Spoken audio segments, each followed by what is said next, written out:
created this pandemic threat are the real danger facing America today. So let's look what exactly is the so-called bird flu. Let's look at it scientifically for just a minute. The bird flu is simply a slang term, folks, given to a specific strain of influenza virus. Specifically in biochemical terms, biological terms, is called H5N1 because of its RNA and DNA structure. The H5N1 virus, folks, is indeed unique to birds. Virologists have long determined, now this is going back to the 1910s, 1920s, that H5N1 is indeed unique only to birds and is found naturally in most wild bird populations. Typically, it's not a problem with birds. It has zero mortality to the bird population and is absolutely, let me emphasize this, absolutely is not typically passed on to human hosts. Folks, it's only when the bird populations become overstressed due to either massive contamination of their environment or the overpopulation of a bird flock does the cellular terrain of the bird flock change. The internal workings of the birds as a whole change. When the birds become stressed, their internal terrain changes, then this H5N1 virus can in fact become dangerous or even lethal to the bird population. When the bird dies, folks, this virus in fact evolves into a fungal parasite. Let me emphasize, a virus is the seed, the spore of a fungus. That's what a virus is, as opposed to a bacteria, which is a living one-celled organism. Okay, a virus is the microscopic seed or spores of specific funguses. So when the virus evolves and begins to affect a whole bird population, it helps Mother Nature to cull the flock, to bring it back into the balance that is necessary to keep the bird itself, the bird genes itself, intact. The fungal parasite that evolves from the influenza H5N1 really helps to rapidly decompose the bird as well. It's part of nature's plan. The virus and the fungus has been with the bird population since the day they first began to swim and fly. It's part of the system, part of the ecosystem of nature. Should not be feared, should not be something that we should fear as a country, as a nation. So, why all this hype then? What I just said is true, and I absolutely guarantee you that it is true. Why is there such hype over the bird flu? Now, there is a possibility, there is a way that the H5N1 bird influenza virus can infect humans, can become deadly to humans as well.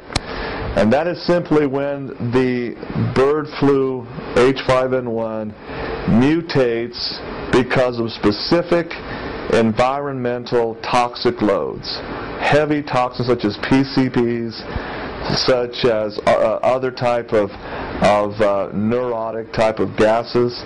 Those type of toxic chemicals can cause mutation, which can jump then from the bird to the human population. Now, these mutations, I got to emphasize, just never do occur naturally.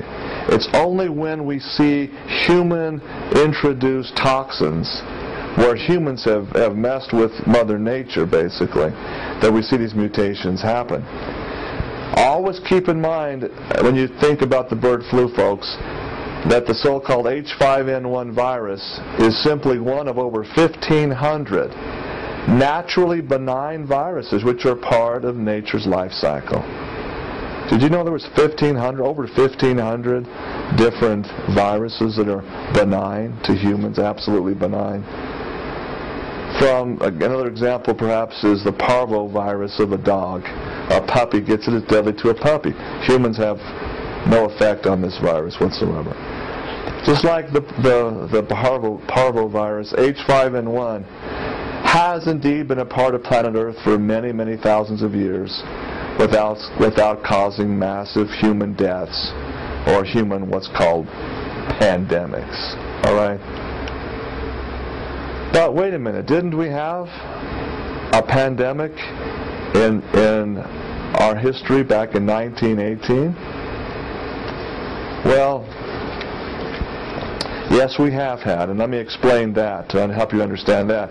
Because I promise you that you won't hear a talk show host talking about H5N1 bird flu without bringing home the fact that millions of Americans died from a 1918 pandemic. Folks, Americans, human beings, and others all over the world have many different strains of influenza viruses that affect humans negatively. But let me just tell you that. Just like the bird flu in birds, the only time influenza virus becomes deadly to humans is when the human body is toxic as well, when the human cellular terrain is out of balance. So we really shouldn't fear a seasonal influenza virus at all. But Americans have been programmed in our minds, oh golly, we need to get an influenza shot every single winter. The flu season is coming. Line up. Go to your local Mormon church stake center or wherever and get your flu vaccine. Get it done. Once again, only when outside pathogens are introduced to the human terrain do these viral organisms mutate into super deadly toxins. Folks, this is the truth you need to know. You've got to know this about the 1918 pandemic. Let's look and see exactly what happened back then. Between the decade of 1900 to 1912, researchers granted and funded by John D. Rockefeller, primarily, began mass vaccination campaigns again in America. But Americans didn't really buy into that. They didn't want to have this vaccine. They thought, well, we don't need this. Why should we have it? Primarily aimed at smallpox, vaccination injections eventually evolved into influenza injections as well. So, while these vaccines were being produced, not many Americans wanted to voluntarily have a needle poked into their arm with some kind of germs being put into them. Well, here's where the first forced or mandatory vaccinations began to plague America. This happened 2 years after the research was basically completed. In 1914, the so-called Great War begins in Europe, which the Great War we know today is World War I. The United States didn't really officially enter World War I until the year 1917. President Wilson eventually declared war on Germany following the pressure put on to him and Congress by the sinking of the Lusitania, the equivalent at that time of the Titanic, a massive, wonderfully built and equipped luxury cruise liner. This was sunk by German U-boats, and great outrage occurred in the United States and Britain over that sinking. When the U.S. finally entered the war on the side of Great Britain and France, in early 1917, the nation of Spain allowed the United States military to establish training bases on Spanish soil. This is important to understand when you realize that the 1918 virus pandemic was called the Spanish flu. This is the key to understanding where it got its name from, where it originated from in Spain. It originated specifically from the Spanish bases, U.S. military bases in Spain.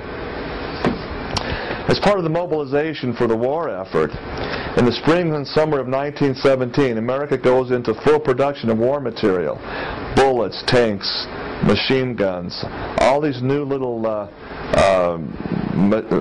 mechanized warfare inventions were produced. For the first time, American men are drafted, forced basically, into military service, and then deployed for training in bases in Spain. This is very important to understand. For the very first time in U.S. history, all new recruits, Army, Navy, Marines, Air Force, all new recruits are given mandatory vaccinations, one of which is a very broad